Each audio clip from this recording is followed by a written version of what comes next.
किसी ने बड़े कमाल की बात कही है कि इस दुनिया में सबसे तेज रफ्तार दुआओं की होती है, जो जुबान पर आती हैं उससे पहले ही ऊपर वाले तक पहुंच जाती हैं। नमस्ते दोस्तों, मेरा नाम है आरजे कार्तिक। आपके लिए एक छोटी सी कहानी। पुराने जमाने की बात है, एक राजा जो कि अपने काम को शुरू करने से पहले, दिन को शुरू करने से पहले सबसे पहले मंदिर जाता था। मंदिर जाने की उसकी बहुत पुरानी आदत थी। रोजाना मंदिर जाता, पूजा प्रार्थना करता। जब वापस महल की तरफ लौटता था तो मंदिर की सीढ़ियों पर कुछ समय के लिए बैठता था, सुकून पाने के लिए। और रोजाना ऐसा होता था कि उसकी दाईं तरफ और बाईं तरफ एक एक भिखारी बैठा होता था। दाईं तरफ यानी कि राइट हैंड साइड पर जो भिखारी बैठता था वो कहता था कि हे ऊपर वाले, आपने राजा को बहुत कुछ दिया है, थोड़ा सा मुझे भी दे दो। जो बाईं तरफ बैठता था, लेफ्ट हैंड साइड में बैठता था, वो कहता था कि हे राजा, आपको ऊपर वाले ने बहुत कुछ दिया है, थोड़ा सा मुझे भी दे दो। जो बाईं तरफ वाला था वो राजा से मांगता था, दाईं तरफ वाला ऊपर वाले से मांगता था। रोजाना ये रिपीट हो रहा था। बहुत दिनों तक राजा ने इग्नोर किया, फिर उसे लगा कि कुछ तो करना चाहिए। महल पहुंच करके उसने अपने मंत्री को बुलाया और पूछा कि क्या करें। मंत्री ने कहा, हुजूर, वो जो दाईं तरफ वाला है वो तो ऊपर वाले से मांग रहा है, उसको तो मिल जाएगा, क्यों परेशान हो रहे हैं। बाईं तरफ वाला आपसे मांग रहा है, आपको उसकी मदद करनी चाहिए। राजा ने कहा, ठीक है, तो एक काम करो, एक बड़े से बर्तन में बढ़िया सी खीर बनवाओ, स्वादिष्ट सी खीर, और वो खीर का कटोरा जाकर के, वो बर्तन ले जाकर के उस भिखारी को दे दो जो बाईं तरफ बैठता है। और एक काम करना, उस खीर के कटोरे में थोड़े सोने के सिक्के डाल देना, उसकी जिंदगी अच्छी हो जाएगी, उसकी मदद करनी है। मंत्री ने कहा, ठीक है, काम हो जाएगा। पूर्णिमा का दिन था, फटाफट से वो पूर्णिमा की शाम में ही वो खीर का बर्तन लेकर के पहुंच गया।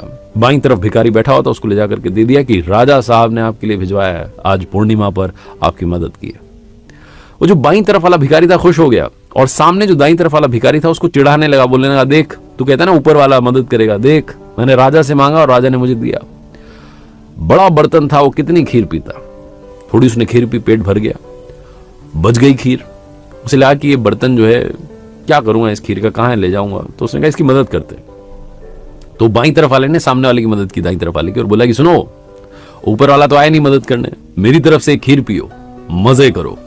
ये बोल करके वो बर्तन देकर के, खीर देकर के चला गया। दाईं तरफ वाले के पास में बची हुई खीर आ गई। उसे पता नहीं था कि नीचे है सिक्के। अगली सुबह पहुंचा राजा। राजा ने वहां जाकर के देखा कि दाईं तरफ वाला तो गायब हो गया, लेकिन बाईं तरफ वाला जिसके लिए खीर भिजवाई थी वहीं बैठा है। उसके पास पहुंचा राजा और पूछा कि क्या वो आपको खीर नहीं मिली। उसने कहा कि हुजूर, जरूर मिली और बहुत मजा आया, और क्या स्वादिष्ट खीर थी, मजा आ गया। थोड़ी बच गई थी तो मैंने सामने वाले को दे दी। वो कहता रहता ना, ऊपर वाला मदद करेगा, ऊपर वाला मदद करेगा, तो मैंने उसको कटोरा दे दिया। मैंने कहा, भाई तू भी पी ले। राजा ने कहा, वाकई में उसकी ऊपर वाले ने मदद की। तुम्हें पता है, उस खीर के बर्तन में नीचे सिक्के थे, सोने के सिक्के। तुम अगर पूरी खीर पीते तो तुम्हें सोने के सिक्के मिलते, लेकिन तुमने आधी पी और उसको सामने वाले को दे दी। वाकई में उसकी मदद ऊपर वाले ने कर दिया। वो भिखारी नहीं रहा, वो अमीर बन गया है। छोटी सी कहानी बस यही सिखाती है कि जब आप दिल से प्रार्थना मांगते हैं, जब आप दिल से दुआ करते हैं, जब आप सच्चे मन से कुछ मांगते हैं, डेफिनेटली आपको मिलता है। थोड़ा सा टाइम लग सकता है, लेकिन ऊपर वाला आपकी, हमारी सुनता जरूर है। एक बार फिर से कहूंगा, ऊपर वाले के आशीर्वाद के साथ, अपनी सच्ची मेहनत के साथ और अपनों के प्यार के साथ कर दिखाओ कुछ ऐसा कि दुनिया करना चाहे आपके जैसा।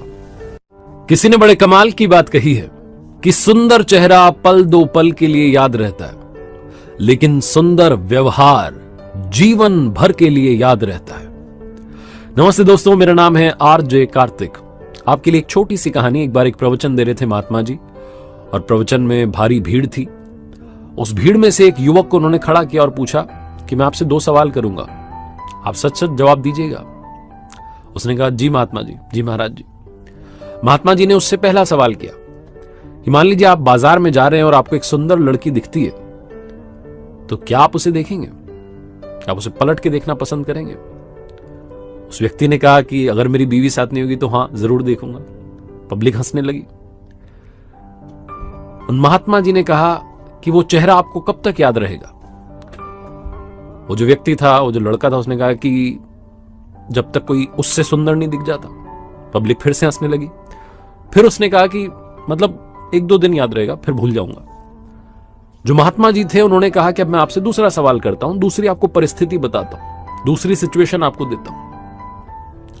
मान लीजिए मैं आपसे कहता हूं कि गिफ्ट है, इसको ले जाकर के आपको मुंबई में एक व्यक्ति को देना है, आप जाएंगे? उसने कहा, हाँ जी हाँ जी, आपका आदेश है, क्यों नहीं जाऊंगा। महात्मा जी कहते हैं कि आप जब वो गिफ्ट देने के लिए जाते हैं मुंबई, और मुंबई में मैं आपको बता देता हूं कि इस पते पर जाना है, इस व्यक्ति से मिलना है, आप वहां पहुंचते हैं तो आप चौंक जाते हैं।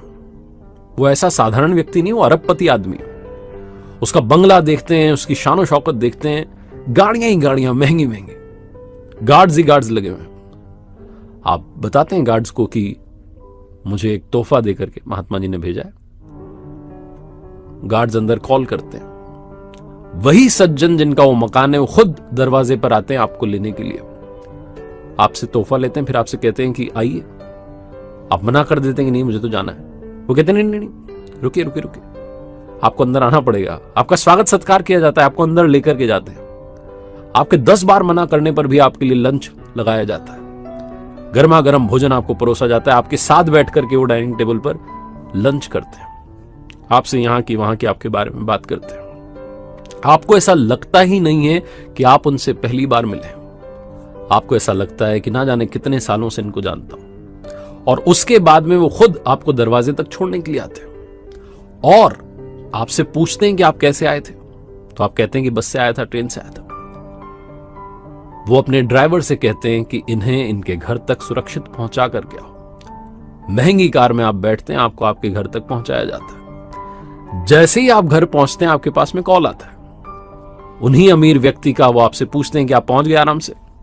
आप कहते हैं हाँ जी सुरक्षित पहुंच गए। वो कहते हैं कभी कोई दिक्कत रहे नंबर सेव कर लीजिए, याद कर लीजिएगा। अब आप मुझे बताइए कि उनका चेहरा, उस अमीर व्यक्ति का चेहरा आपको कब तक याद रहेगा? जो लड़का प्रवचन में खड़ा हुआ था जिससे सारे सवाल किए जा रहे थे, उसने कहा महात्मा जी उस व्यक्ति का चेहरा जीवन में कभी भी नहीं भूलूंगा।